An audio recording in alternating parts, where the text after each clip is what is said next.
My younger brother slept with my fiancée 2 months before the wedding, but when my mother defended him after I broke his nose, I cut off my entire family, and they never expected what I discovered later. I'm 30 years old. I work in financial consulting, and what happened about a year and a half ago basically destroyed what I thought was my perfect family and my perfect life.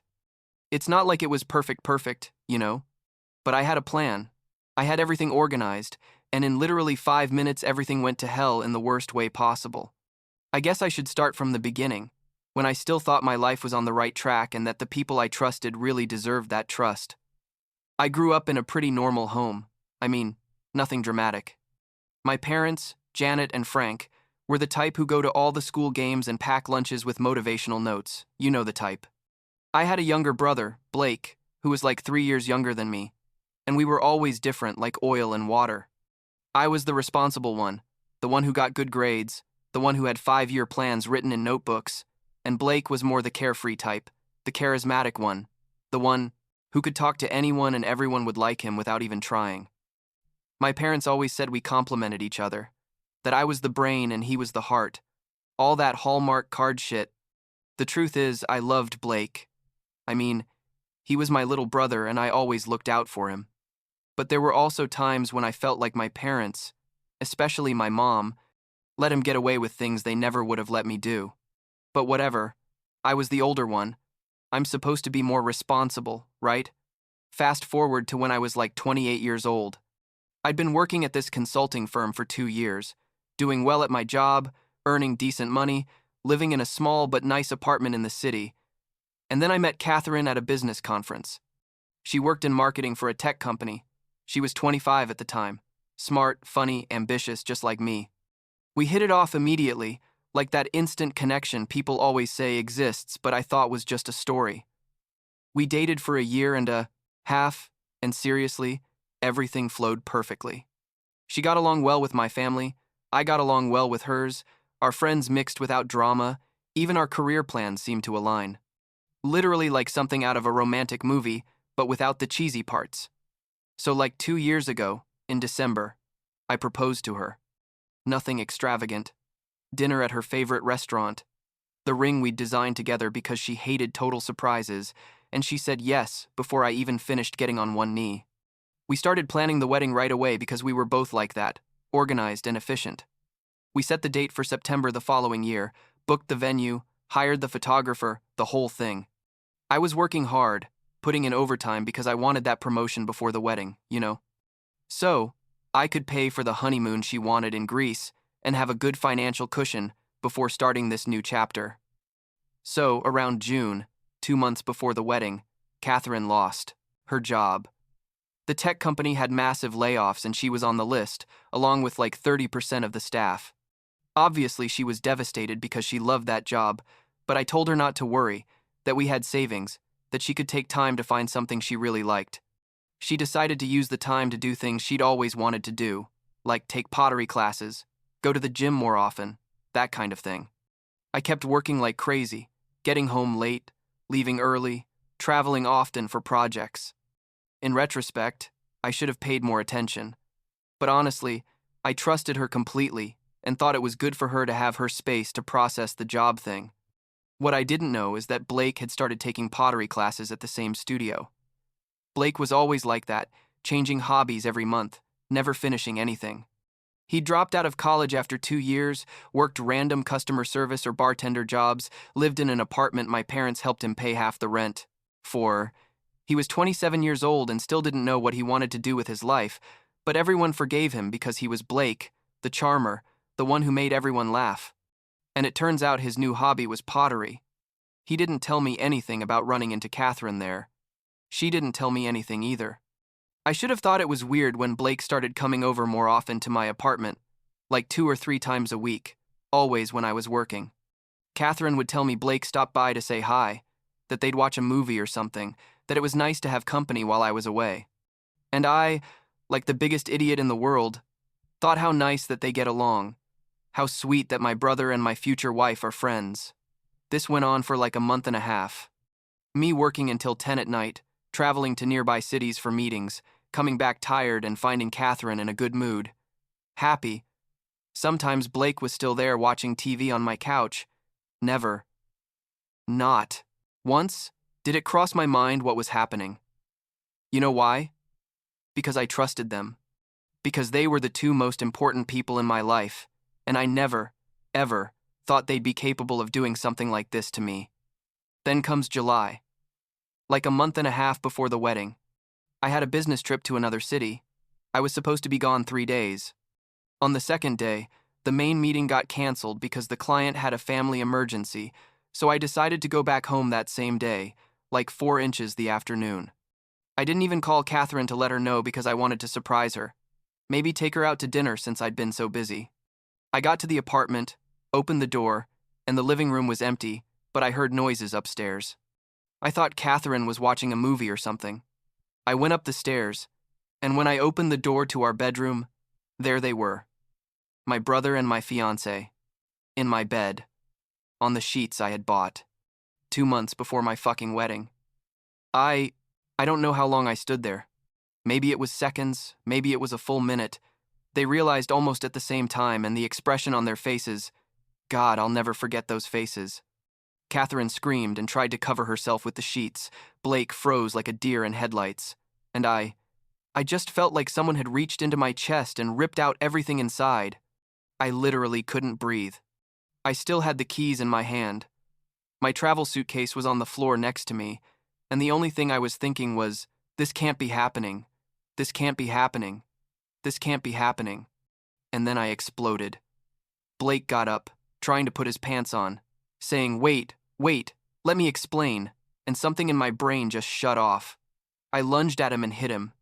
I punched him in the face with all the strength I had. I heard the crunch of his nose breaking. There was blood everywhere, and I kept hitting him until Catherine pulled me off and started screaming. Blake was on the floor, bleeding, crying, saying, I'm sorry, and I just yelled at him to get out of my house. For both of them to get out of my fucking house right now, or I was going to call the police.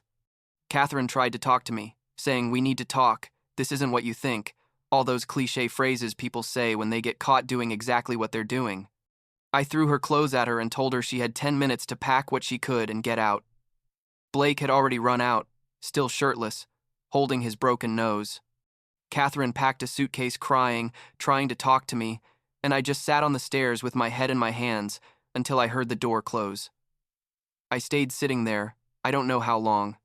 Eventually I got up, went to the bedroom, ripped the sheets off the bed, and threw them in the trash. Then I called my parents because what else was I going to do? My mom answered, and I told her I need you to come over. Something happened with Blake and Catherine. They arrived in like 20 minutes. I had already taken all of Catherine's stuff out to the living room, everything she had left in the apartment during the 2 years we'd been together. My parents came in and my mom immediately asked what happened. Where's Blake? Is he okay? I told them. I told them exactly what I had seen.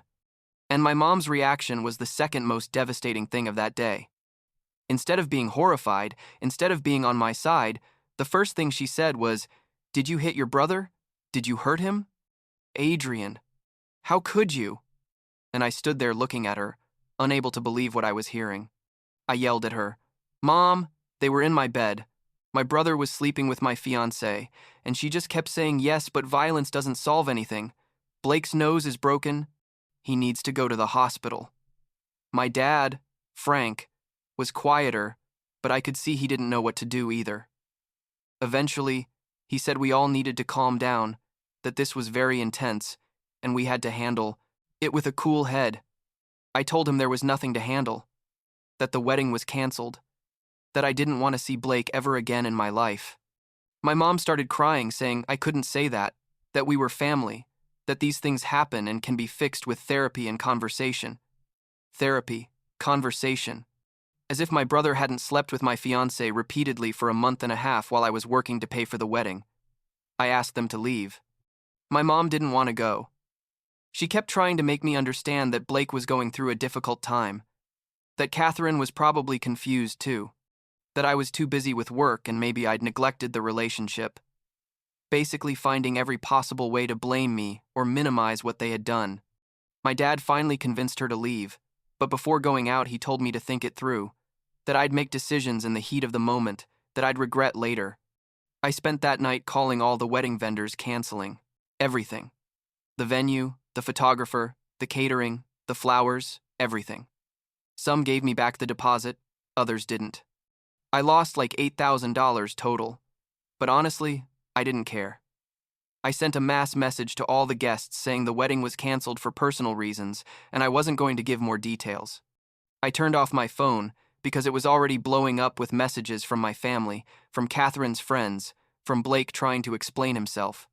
Like 3 days later, Catherine and Blake asked me to meet them at a coffee shop.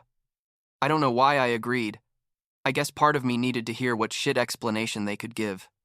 I arrived and they were already sitting there together, Blake with his nose bandaged and black eyes. They looked miserable, but honestly I didn't feel even a bit of sympathy. We sat down, and Blake started with the speech of, "I'm sorry. We never meant for it to happen. We fell in love and didn't know how to handle it." Catherine was crying, saying she loved me, but what she felt for Blake was different, stronger, that she'd tried to fight it but couldn't. And then they dropped the bomb. Catherine was pregnant, 2 months along, with Blake's baby. They were going to have a baby, and they were telling me, as if I should be happy for them, as if this somehow made everything better. Blake said they were going to be together, that they were going to be a family, and that he hoped someday I could forgive them and be part of the baby's life as an uncle.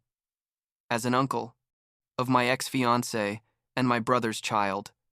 After they betrayed me in the worst way possible, I got up without saying a word and left. I blocked their numbers, blocked their social media, blocked anyone who tried to contact me on their behalf.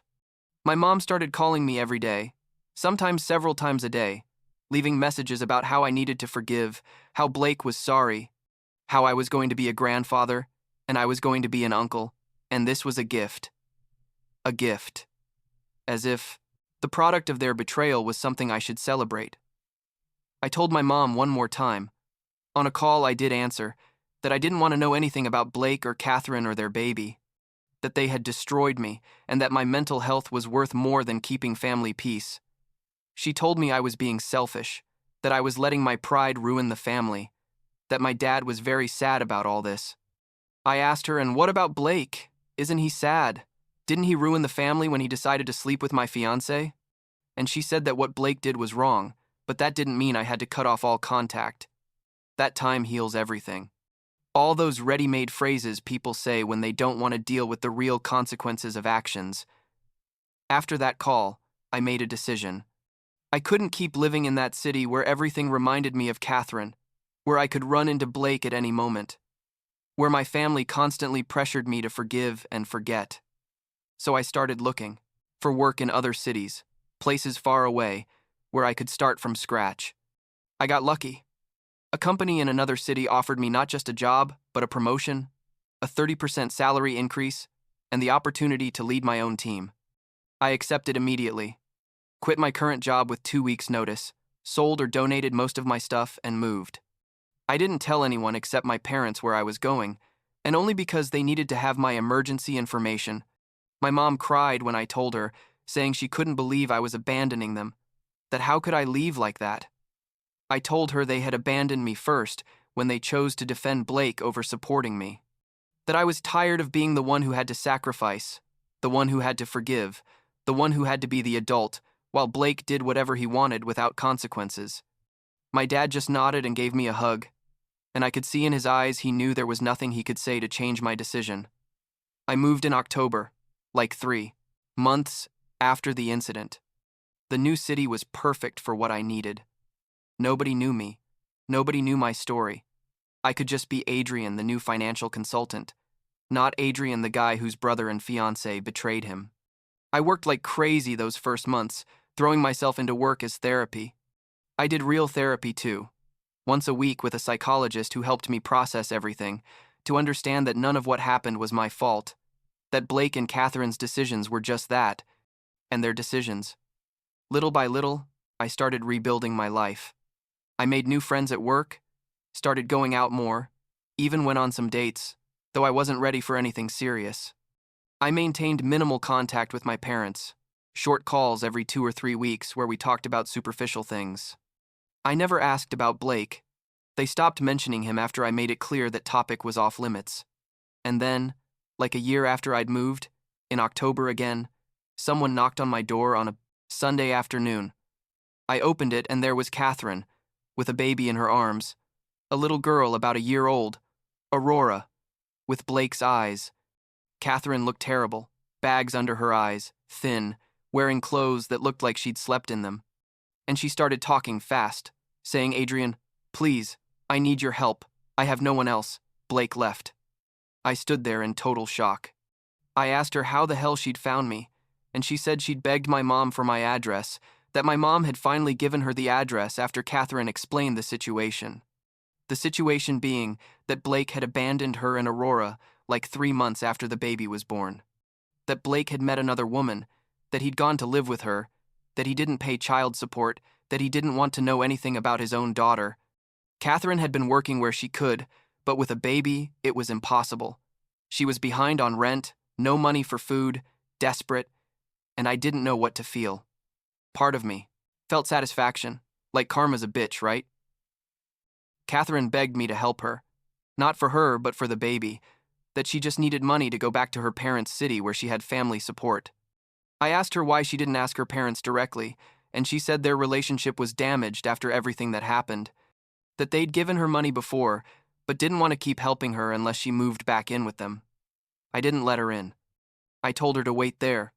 Went inside, took out $2,000 in cash I had saved for emergencies, came back and gave it to her. I told her this was all I was going to do, that after this I didn't want her to contact me ever again, that I hoped she could rebuild her life, but that life wasn't going to include me in any capacity. Catherine took the money crying, saying, thank you, I'm so sorry," and left. I closed the door and stood there feeling weird. Not regretful exactly, but not good either. I called my mom immediately and yelled at her for giving Catherine my address, after I'd specifically told her I didn't want anyone to know where I lived. My mom started with Catherine, was desperate. "Aurora needed help. You were the only person who could do it." I told her it wasn't my responsibility to fix the mess Blake had created, that it wasn't my responsibility to save Catherine from the consequences of her own decisions. And then, like 2 days later, my mom showed up at my door. Showed up, in the city where I lived, at my apartment, without warning. And when I opened the door and saw her there, I froze. She told me we needed to talk, that I couldn't keep avoiding her on the phone. I let her in because what else was I going to do? But I made it clear she had 20 minutes before I had to leave for a meeting I didn't actually have.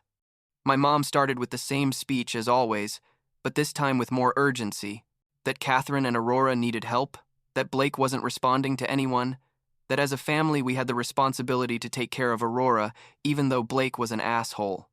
I told her Aurora wasn't my responsibility, that I wasn't her father or her family, that Blake was the father, and if anyone had to take charge, it was him. My mom then told me something that made me explode. She told me, "You were always the responsible one, the one who fixed things. Why now that your niece needs you, are you turning your back?" I yelled at her. I yelled that Aurora wasn't my niece, that I didn't have a brother, that Blake had stopped existing for me the day he decided to sleep with Catherine, that I'd been the responsible one my whole life, cleaning up Blake's messes, covering for him, helping him. And where had that gotten me? To him betraying me in the worst way possible, and to her defending him. That I was tired of being the one who had to sacrifice, the one who had to forgive, the one who had to be the adult, while Blake did whatever he wanted without consequences. My mom started crying, saying I was breaking up the family, that my dad was devastated, that Blake was lost and needed help. I told her Blake was a 8-year-old adult, and if he was lost, that was his responsibility to fix, not mine. That I'd spent the last year rebuilding my life after he destroyed it, and I wasn't going to let what he did keep controlling my life. I asked her to leave and told her not to come back, that if she wanted to help Aurora, she and my dad could do it, but to leave me out of it. After she left, something became very clear to me. I couldn't have contact with my parents if they were going to keep pressuring me about this. So I sent them a long email, the hardest I've written in my life, explaining that I loved them but I needed space, that their insistence that I forgive Blake and help Catherine was hurting me more, and that until they could respect my boundaries, I wasn't going to maintain contact with them. I gave my emergency number to a close friend in case they really needed to contact me for something serious, and blocked their numbers. It was like 2 months of total silence, and honestly, I felt more at peace than in the entire previous year. And then, in December, I got a message from an unknown number. It was my dad from his work phone. He told me he understood my decision, but I needed to know something. He'd tracked down Blake. Blake was living in another city, like 2 hours from where I used to live, with a new woman.